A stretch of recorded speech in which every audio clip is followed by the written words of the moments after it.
believe I'm doing this.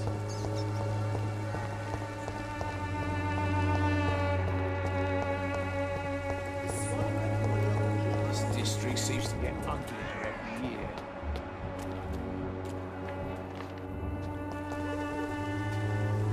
Mr. Bates. Evening, Doctor. Goodbye, Mr. Bates. Mr. Bates. Evening. Since I took an oath to help people, can I be of assistance? Well, seen better days, that's for sure. But it was bound to happen with all these refugees about.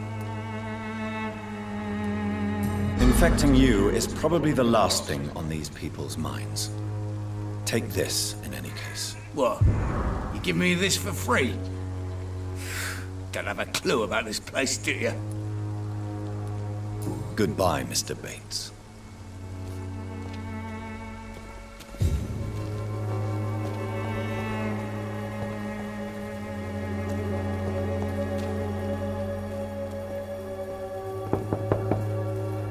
Mr. Petrescu, just 1 minute, please. You again?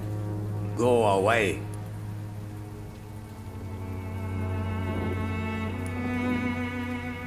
Sir, wait. Stop this nonsense. I know Nurse Crane is here. Shall we speak man to man, you and I? All right. Speak up. Don't you see we're on the same side?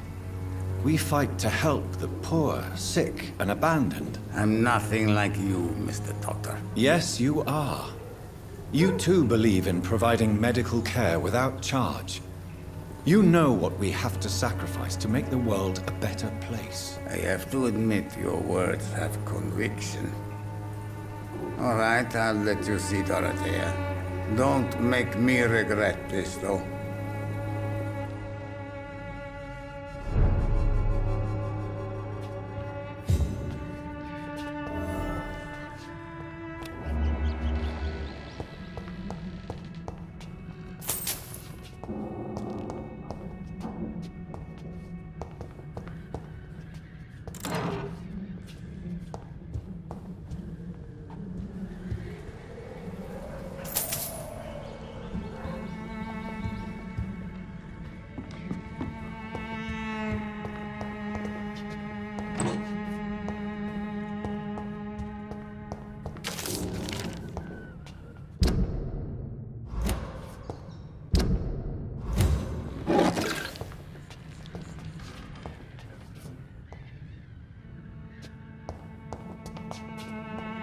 It's locked.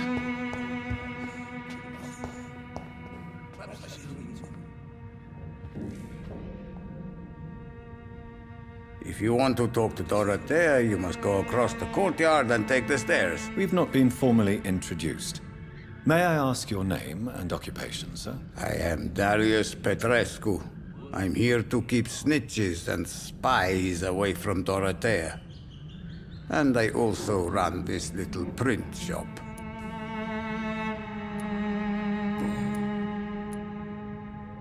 So Dorothy's real name is not Crane? Like myself and many people in this area, Dorothea is from occupied Romania. That's all you need to know. She seems important to the community. More than you can imagine. The West End does not want to hear of Whitechapel's misery. Dorothea is one of the few doing something about it.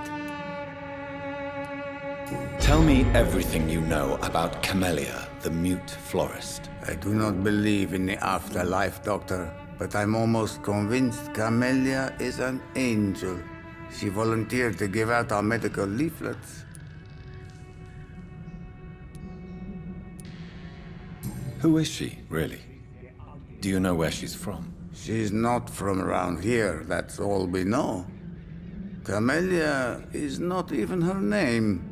It's her favorite flower. You say she has no close family. Well, there's that awful poet who constantly follows her around like a lost puppy. A good man for sure, but a very poor writer. Are you not worried for her safety? She is as brave as she is tough, and clever too. If only I had met her when I was younger. Are you in love with Camellia, Mr. Petrescu? Don't be stupid. If I had met her when I was younger, we could have won our revolution.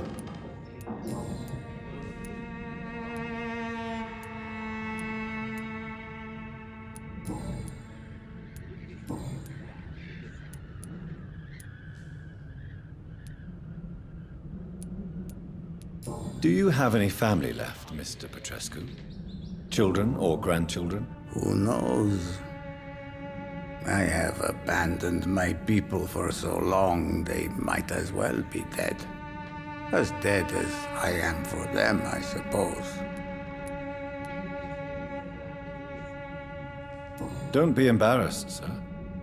If you must know, my own father disappeared many years ago, and I forgave him. It's quite awkward to talk about our families like this, but thank you, Dr. Reed. I appreciate your trust. This war won't last forever. Did you ever think of returning to your country now it's free? No. I have taught strength and determination to my sons and daughters. I'm an old, dying man who only has memories of better times to cherish.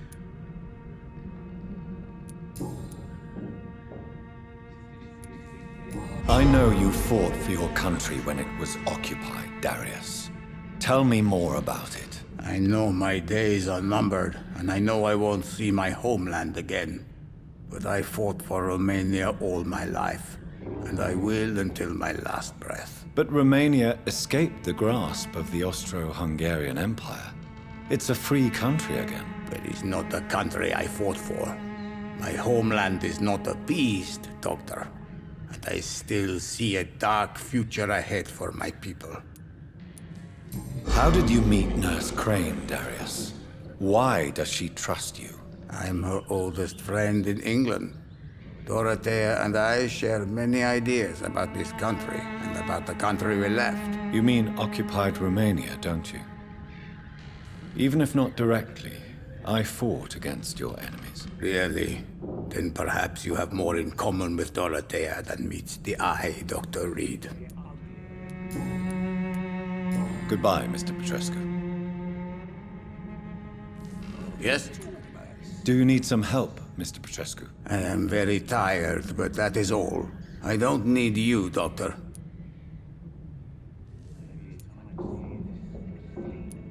Well, if you feel all right, that's fine.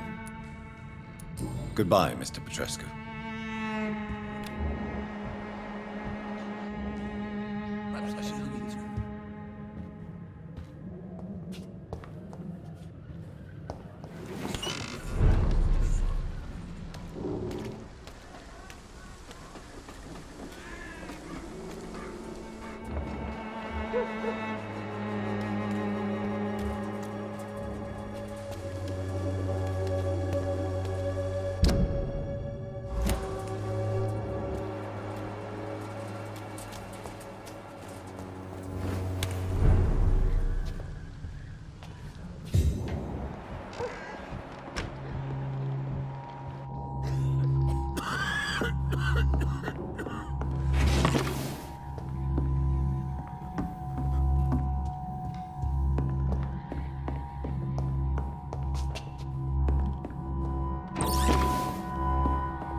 He's going into convulsions, Doctor! What do we have here, nurse? Patient Raz Van Vasily. High fever running on 3 days. Complaints of dizziness, muscle aches, and head pain. Diagnosed with influenza. Treatment? Aspirin and salicin for the fever and discomfort. Liquids for dehydration, but he's having trouble keeping even water down. Thank you, nurse. Anything else I should know? He did lose consciousness this morning, but he's never had convulsions like these. He's not convulsing, he's choking. He's not getting any air. Scalpel! Hand me that scalpel! What can I do, Doctor?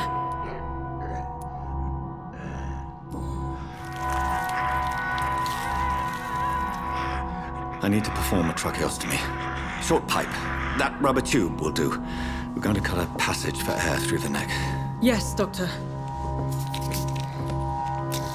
He's breathing again, but he's coughing up blood. Internal hemorrhaging. I need to make another incision into the chest cavity to drain the fluids from the lung. Prepare another tube. A thoracostomy? Doctor, we've nothing to fight the infection. We need an aseptic environment. Right then, Nurse Crane. What do you suggest we do? I've no idea. I'm not the doctor. Time is of the essence. We need to perform a thoracic drain. Yes, Doctor.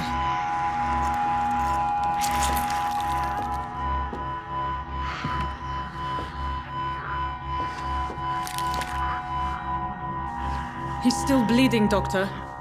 I'm losing his pulse. The drain must have punctured the intercostal artery.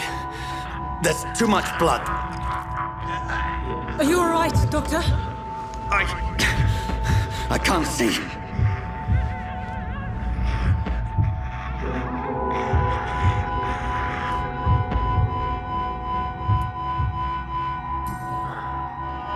I must first suture the artery. Find the wound. The source of the blood. Needle and thread, Doctor. Good. The stitches are holding. How's he doing? We're losing him. We've lost his pulse. He's dying, Doctor!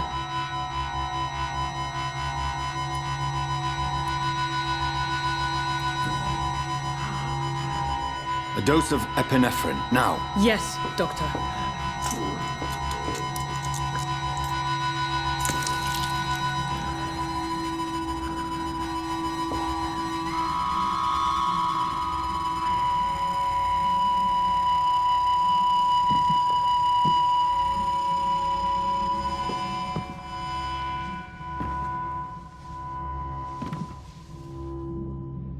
We've lost the pulse.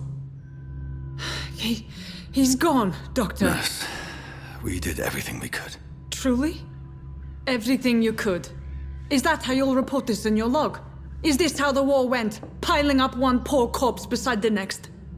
This was not an influenza-induced seizure. I've never seen symptoms like these on the continent. Neither have I. But the previous symptoms leading up to this attack were the same, indistinguishable from the epidemic. No. There was something more vile in these reactions. Something primitive. There have been numerous reports of mental breakdowns caused by the fever that accompanies the flu itself, Doctor. Yes, but I'd best take some samples of the blood for analysis.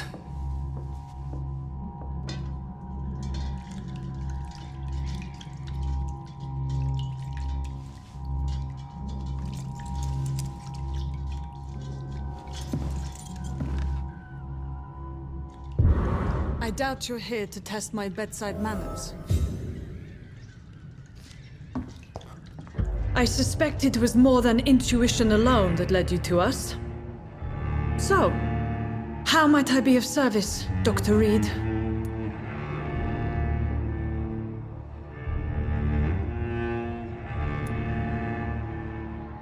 Your heart might be in the right place, but you can't carry on with this blackmail. For God's sake, Dorothy, it's extortion. It's a serious crime. Doctor, you think your warnings scare me? I've stolen and plied, blackmailed and lied, but what else am I to do? I'm all these people have. But why Lady Ashbury? Why her, of all people? She's pristine and proper, all right. But that she-wolf in sheep's clothing murders the poor for sport. I have her where she belongs, and I'll milk her for all she's got. Dr. Swansea is a sensible and honest man. He wouldn't have refused your friend's care at Pembroke. It's easy for you to say, Doctor. These people cannot go to the police, nor to the hospital. They don't even speak English. They depend on me for everything. So, the end justifies the means. Is that your defense? I know you're kind, Doctor. Just another fine-heeled, silver-spooned gentleman who was given the world on a platter. You know nothing of poverty. Nothing of the shame, the hunger, the loneliness. You've convinced me of the sincerity of your actions and their noble justifications. But all the same, blackmail is a crime, and it will stop, Nurse Crane. So, are you going to turn me over to the authorities?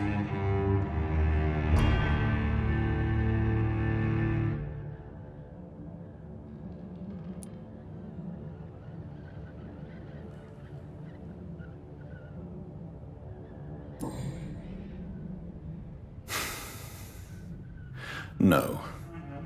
Your place is here. Jailing you would be an even greater crime. So, here is my proposition. I'll look the other way on your little enterprise. In exchange, you will resign from the Pembroke Hospital and provide me with medical supplies when the need arises. Dr. Reed! That sounds like a business proposition. My accomplice, then. No, just a privileged client. My research may require the occasional rare piece of equipment or ingredient. I'll pay good coin in exchange, fair and honest, to help finance your noble endeavors.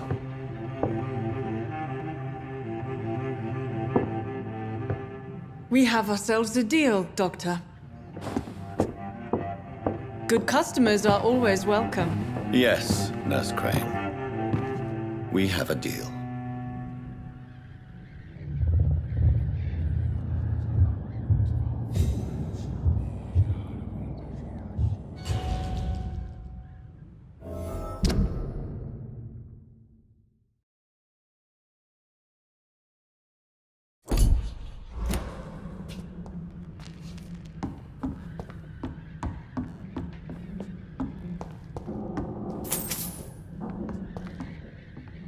It's locked, all right.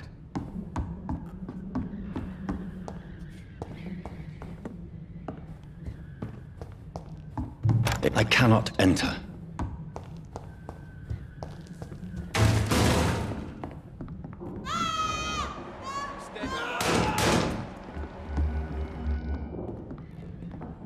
Oh, this one stinks already.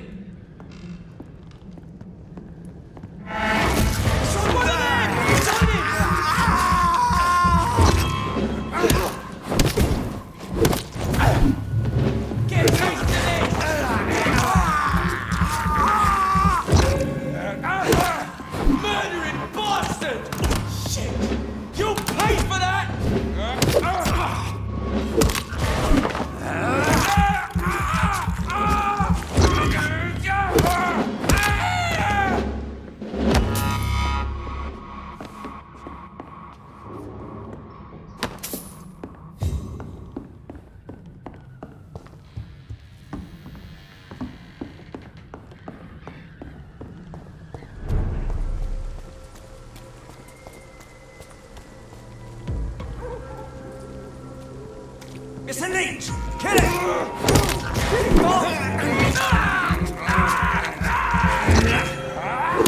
Get their weapons ready!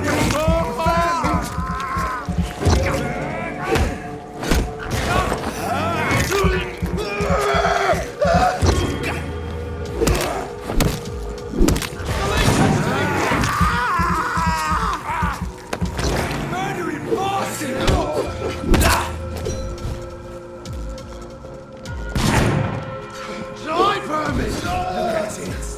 Gone up like kindling.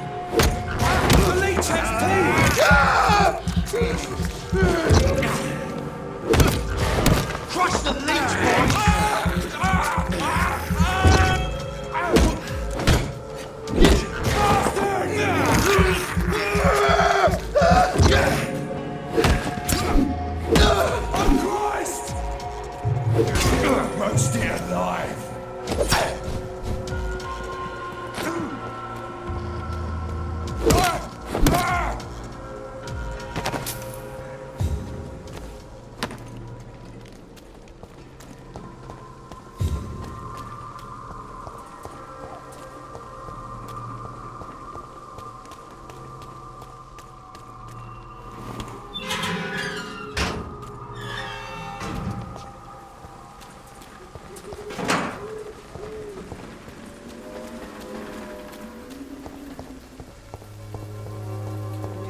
of night.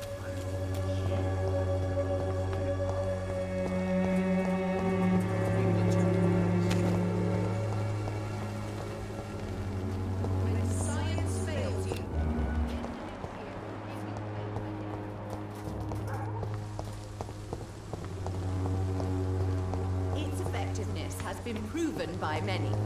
Even the flu is no match for the Swanborough cordial. Good evening, my dear colleague. You look ill, Miss Swanborough. I wonder if your concoction will do the trick. I have no doubt it will. But I'm not against a second opinion, Dr. Reed. Well, there you have it. Take this remedy, but be discreet. It may damage your business otherwise. Thank you. Goodbye, Miss Swanborough. Perhaps we'll talk again.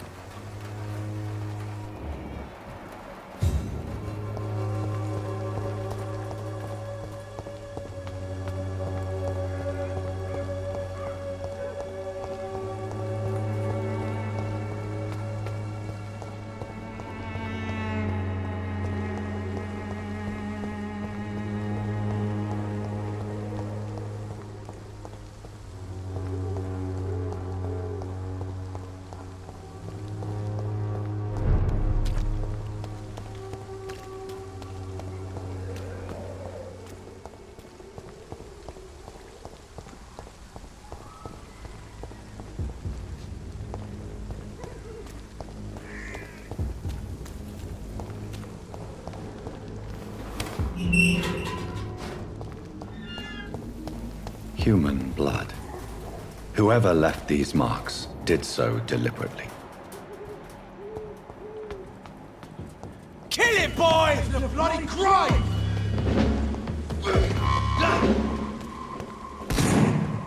Crush the leech, boys! It's on him! It's on him!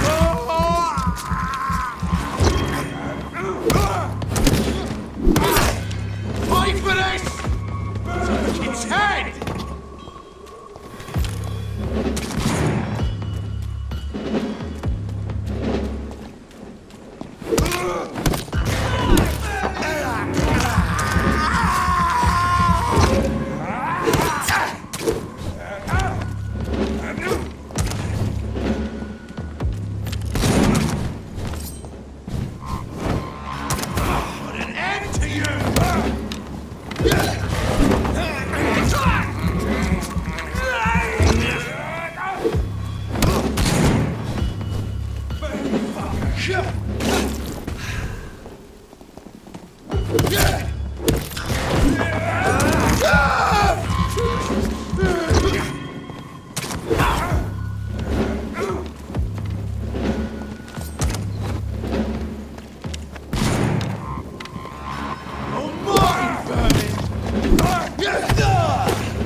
Doesn't like fire, does it?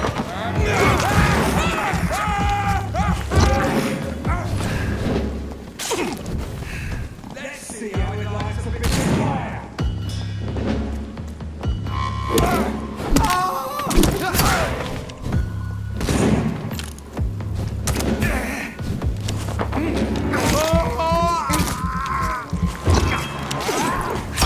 Burn it, boys!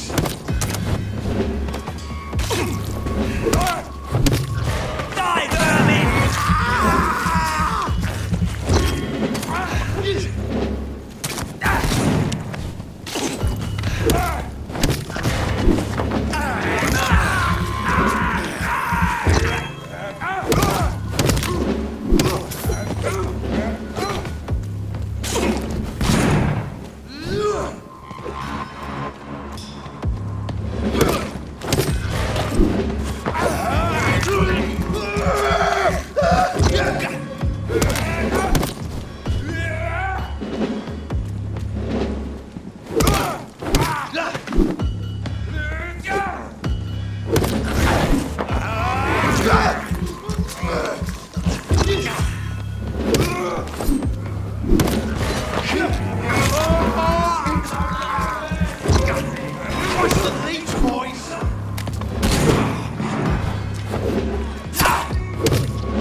Put an end to you!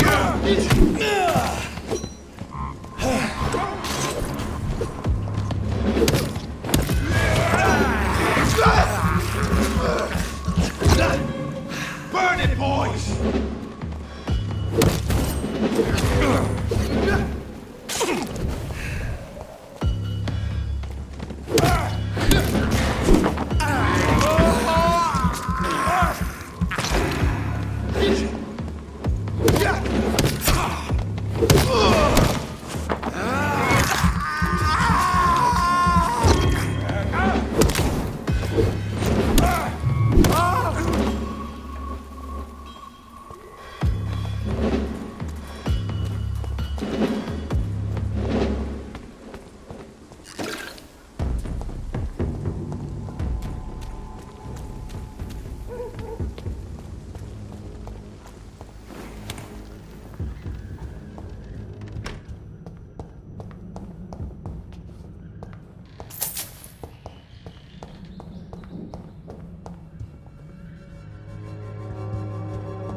Good evening, sir.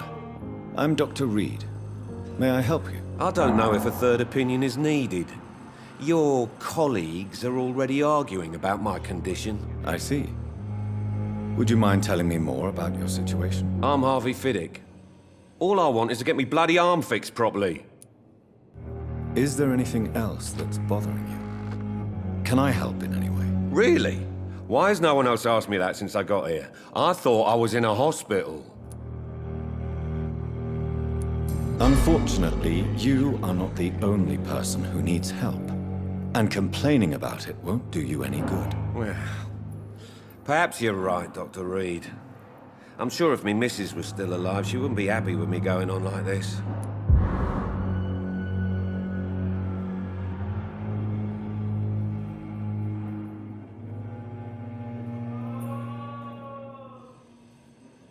Goodbye for now, Mr. Fiddick. I'll see you later. You always knew the words to calm the children, Ellen. As for me...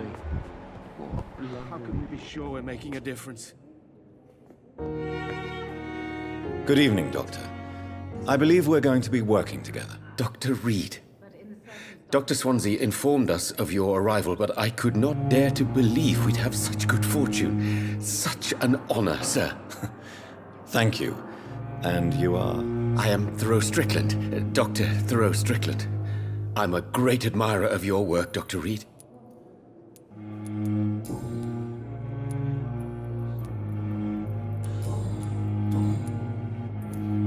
Tell me, Thoreau, what's the real cause of your dislike for Dr. Ackroyd? He refuses to admit that your blood transfusion technique is the only way to save Mr. Fiddick.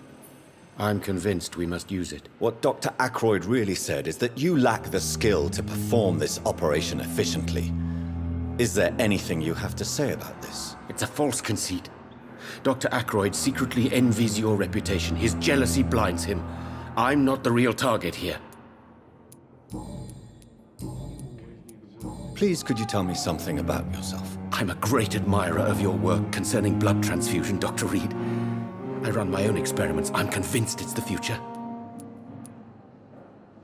What made you choose to be a doctor? I'm not ashamed to admit you and your work have inspired me. I am honored to have the opportunity to work by your side.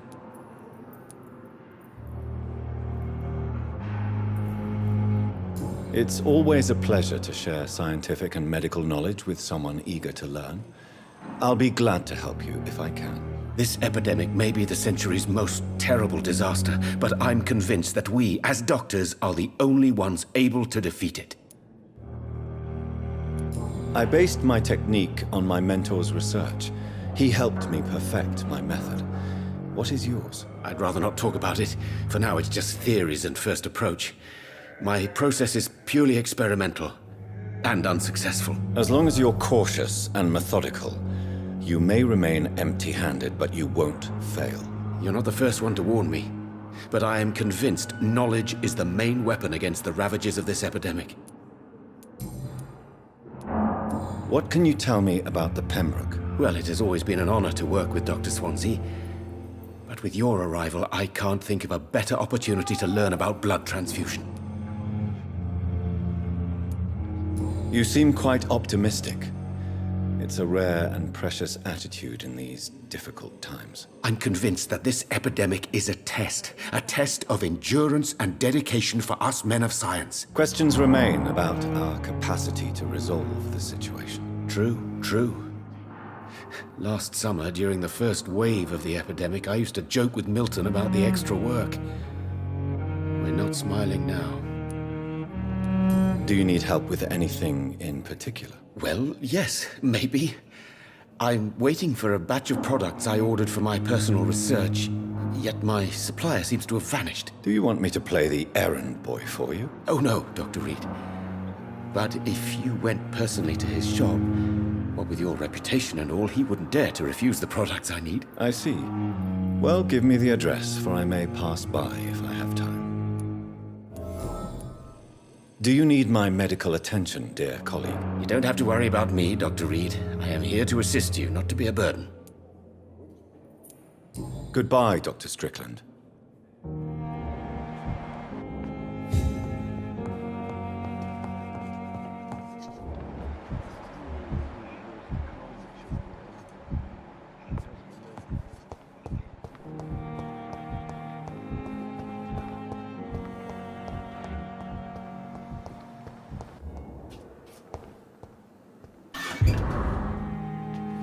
It's locked, all right.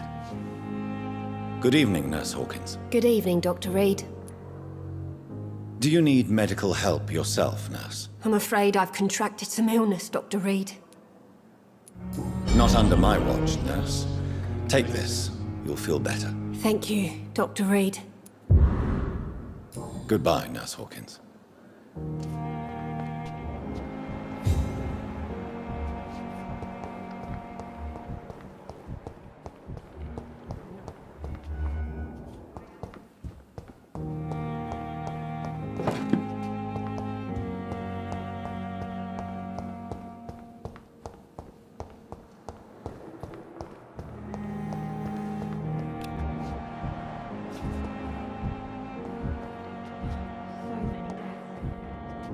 And what of my own life? Fear and disgust on every street corner. A daily routine. Good evening, sir. Can I help you? Unless you're here to fix my face. No. I don't think you can help me. I'm Dr. Reed. I've recently taken the position of head surgeon here. War injuries, am I right? You guessed right, Doctor. German shell took my pretty little mug right off. But they still call me Thomas Elwood. Soldier, do you need assistance? Not really. I think I caught something in this bloody hospital.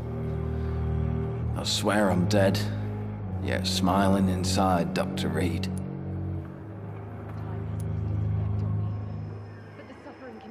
I will see you later.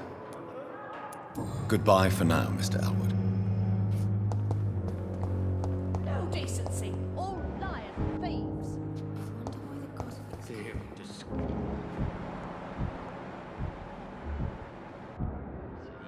Simpletons, these nurses. Bred with no respect.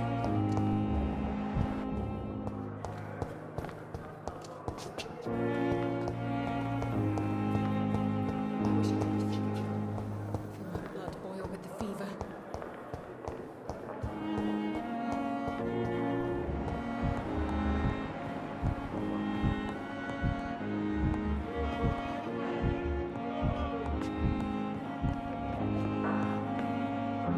Good evening, sir. I'm Dr. Reed.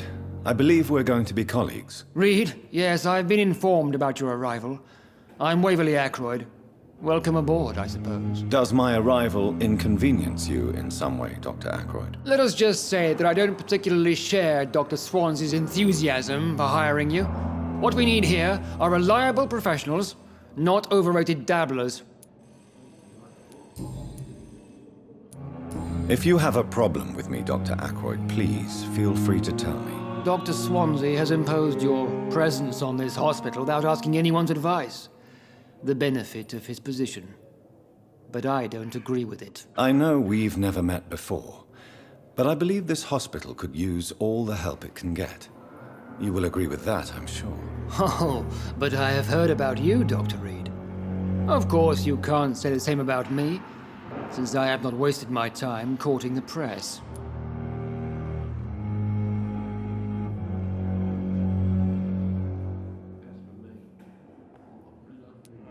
You are going to change your tone with me, my dear colleague, and very quickly. I don't think so. Perhaps you think yourself protected by Dr. Swansea, but I am still a free man, and I will speak to you the way I want. Tell me, Waverly, what do you think of Dr. Strickland's enthusiasm for his experimental research? Strickland is playing with his patients' lives for pride and glory. Now that, sir, is unethical. Are you thinking about something in particular? Harvey Fiddick needs delicate surgery. I believe we should stick to the usual procedure, but my young colleague obviously disagrees.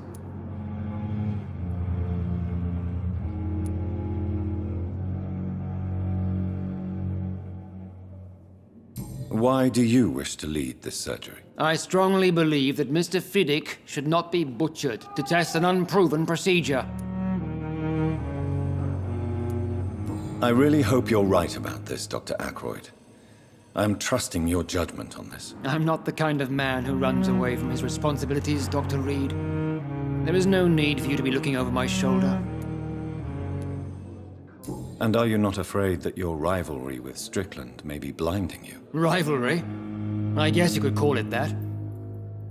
But I will never be childish enough to let my personal feelings affect my judgment. Since your tenure in this hospital is longer than mine, perhaps you can tell me more about this place. Let's just say I'm tired of the carelessness around me. I have always respected the skills of Dr. Swansea, but over time, his enthusiasm has become displaced. Carelessness? Exactly what are you talking about? We're here to save lives. The people who trust us are not volunteering for experimentation. They're here to be healed. I don't intend to run any radical experiments, Doctor. Even if I, as any good practitioner should, express an interest in pushing the boundaries of medical research. Modern medical methods were created through audacity and ego. But there are rules in our line of work, and they're here to protect our patients.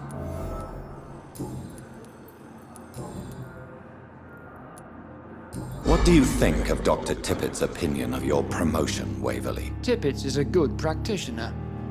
Maybe just a little too attached to his prestigious position at the Pembroke Hospital. Really? That's exactly his diagnosis of you. A little too eager to get promoted? A little bit too proud? He has the right to think so. But I deserve this promotion, and I don't consider it anything but well-earned.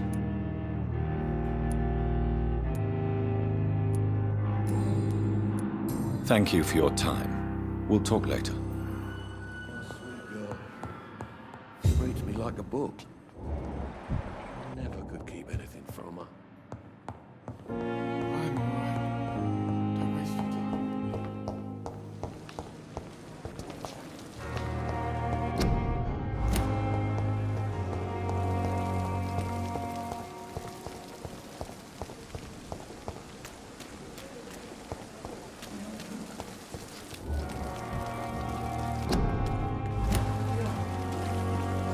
Good evening, Nurse Brannigan. Good evening, Doctor.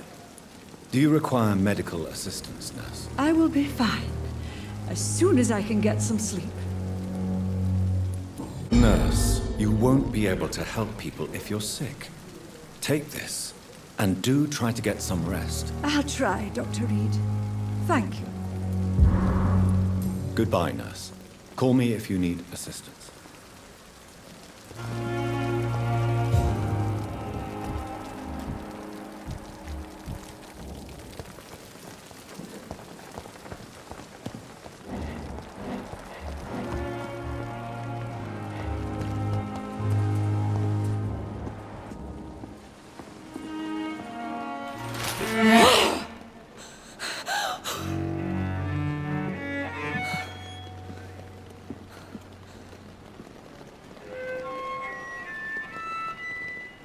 I would ask you to avert your eyes, sir. Or did you not know it was rude to stare? I knew it.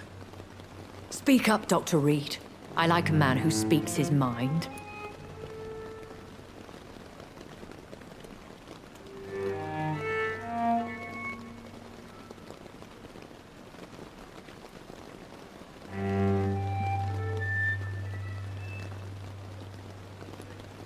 You killed him. He trusted you. And you killed him.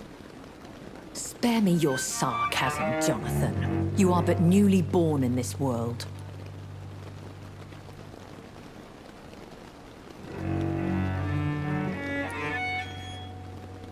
We are vampires. We live by leeching the blood from weaker prey. We are Darwin's next chapter. His cynical and perhaps ultimate expression. The situation is somewhat awkward nonetheless. I have not been observed sustaining myself for many decades. I have to say I'm a trifle embarrassed. Anyway, I have concluded my inquiries concerning your blackmailer. I see. Please excuse my agitated state. Under normal circumstances, I wouldn't let anyone see me in this condition. I must confess I have not put an end to the blackmail, my lady. Unfortunately, I could not bring myself to do it. I'm so disappointed in you, Jonathan. I didn't expect this from you. Lady Ashbury, you yourself admitted how ridiculous the sum of money was. I can assure you, it was all used for charitable ends. Well, you are full of surprises, aren't you, Jonathan? All right, say I trust you, but you will still pay the ransom. That is only fair. After all, it was you who failed to bring this problem to a satisfactory conclusion. I believe I could agree to that. And since a lady always keeps her promises, I will now answer any questions you may have.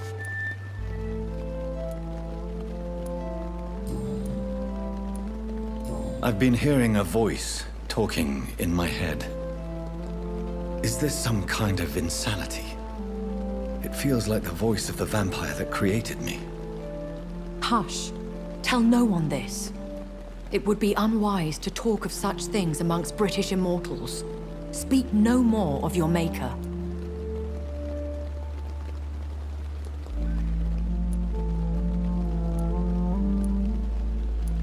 Excuse my forwardness, but are you my maker? Me? Goodness, no. Only a foolish immortal would create a progeny without taking precaution, and I'm no fool. How could this cause offense? Only the powerful immortals can mentally call to their progeny. No vampire or hunter will sleep easy, knowing that an unidentified elder is stalking the streets of London.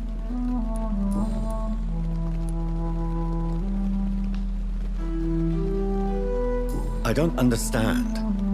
Why was I created and then left for dead? That is a question only the one who made you can answer. It's not normal practice. I doubt even if you find him, he will answer you, considering how cruelly he treated you. I'd like to avoid creating another vampire by mistake anyway.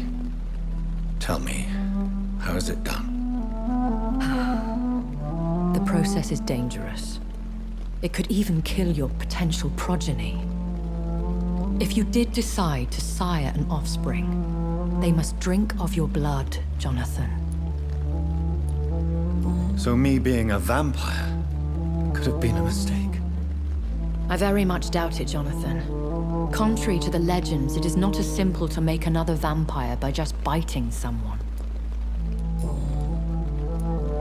A vampire? Is that what I am? What we are? Such a crude word, defined by penny dreadfuls and drunken hacks. No. You are now an Ekon, and that you shall remain. Are you an Ekon too? Yes, I am. We are the closest thing to what man refers to as vampires. Forget what you think you know about us. So we are Ekons. How can I identify us amongst other vampires? How to put it? All Ekon are vampires. But all vampires are not Ekon. We are but a branch of the immortal tree.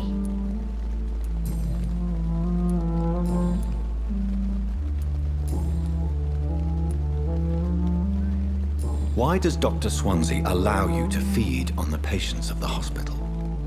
Dr. Swansea is a good and compassionate man. He is trying to find a solution for our hunger. Until that happens, he is clever enough to understand that I only feed upon the dying. And no one suspected you of the murders? As you well know, suspicion has recently fallen on me of killing for pleasure. But you have my word, Jonathan. I take no pleasure in taking a life. What do you know about this Brotherhood of St. Paul's Stole? The Brotherhood is well known amongst London Vampire Society. As long as our kind is discreet, and as long as they do not interfere, we have come to a mutual understanding.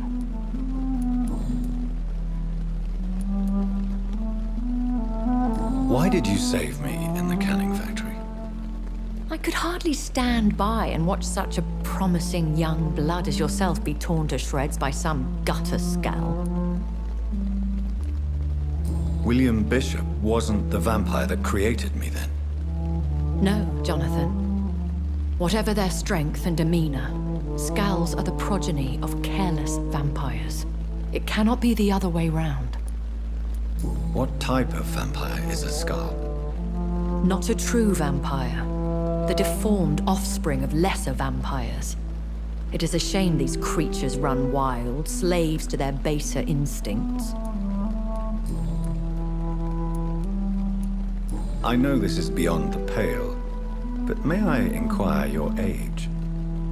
Really? And I thought you were gentlemen. If you must know, I'm 27.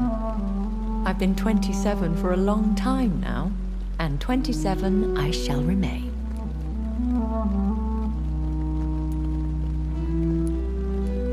And who bestowed upon you this eternal youth? My maker. He left this isle a long time ago. Very well. But I believe there is more to this than you are saying. A lady has to have some secrets.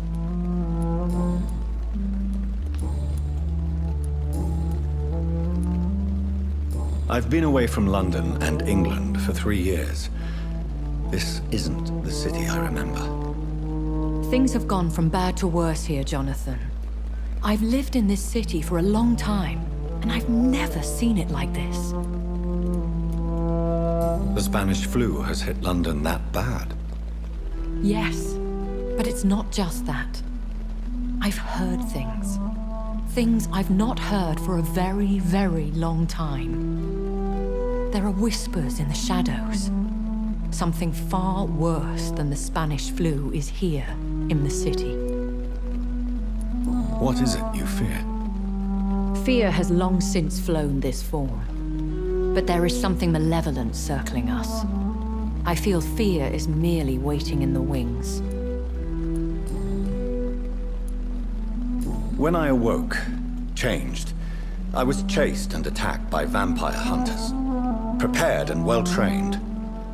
Though I can't be certain. More than likely, it was the once glorious Guard of Priwen. You make them sound like some sort of cult. More a society. And like all the best ones, a secret society. I thought them almost gone, but it seemed they have been recruiting. Once glorious, but still dangerous. They have seen better days, but all fanatics are dangerous. You would be wise to stay clear. They are sworn to destroy our kind. Are there many vampires here in London?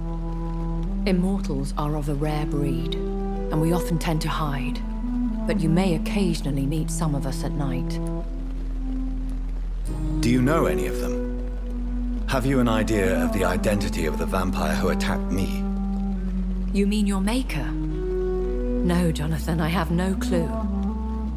But I fear he or she is as careless as cruel. To let you discover your new condition by yourself. What do you mean? Every now and then, you may discover an immortal in the deep of the night. But we are a rare and reclusive breed. Our progeny is almost never accidental. Will they all be as affable as you, my lady? I do not see why not. But remember, even the shark smiles before he bites. That sounds like a lesson from experience. Vampire politics are as intricate and sometimes tedious as a game of chess in a gentleman's club. I've learned from experience it is best to decline to play. I bid you farewell, for now, my lady. I must quickly analyze the blood I took from Nurse Crane's patient.